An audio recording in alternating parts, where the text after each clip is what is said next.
Mr. Obernolte. The gentleman from California is recognized for 3 minutes. I thank the gentleman from yielding. Mr. Speaker, as we debate the rule providing for consideration of amendments to this year's National Defense Authorization Act, I rise to highlight a critically important issue for my district and to offer an amendment that would solve the problem.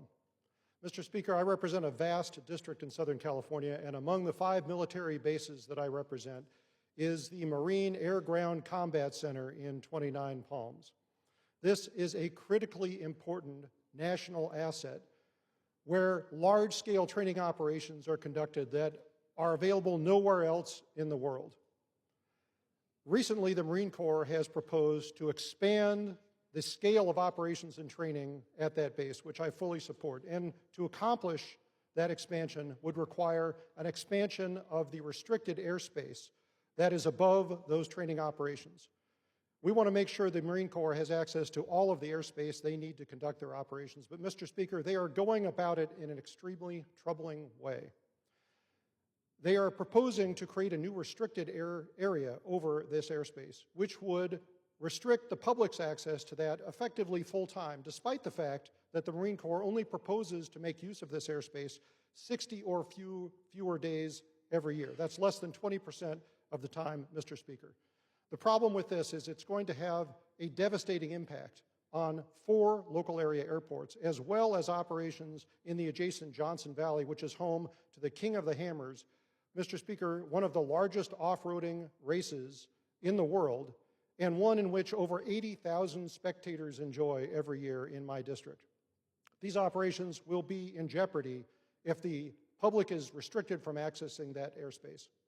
Mr. Speaker, the Marine Corps has other options for getting use of this airspace. For example, they could declare a temporary flight restriction on the days that they propose to use it, which would be communicated to all of the local users of the airspace.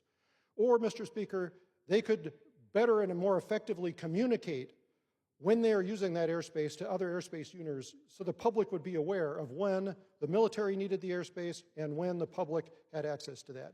And in fact, we have already directed them to do exactly that. In the National Defense Authorization Act in 2021, we directed the Department of Defense and the FAA to work together to develop a system to digitally inform the public when restricted airspace was activated and when the public was welcome to use deactivated airspace. And they were given 6 months to do that. And Mr. Speaker, this is not reinventing the wheel. This delivery already exists for temporary flight restrictions. This would just be extending it to the restricted areas. But Mr. Speaker, 4 years later now, the DoD and the FAA have still not acted on this. My amendment simply conditions the Marine Corps' issuance of a new restricted area on compliance with the direction of Congress that we've already given them 4 years ago to create this new information channel. Gentleman's time has expired. Mr. Speaker, I urge adoption of my amendment and that it be made in order to solve this problem. I yield back. Gentleman yields back. The gentleman from Georgia reserves. I reserve. Gentlewoman from Pennsylvania.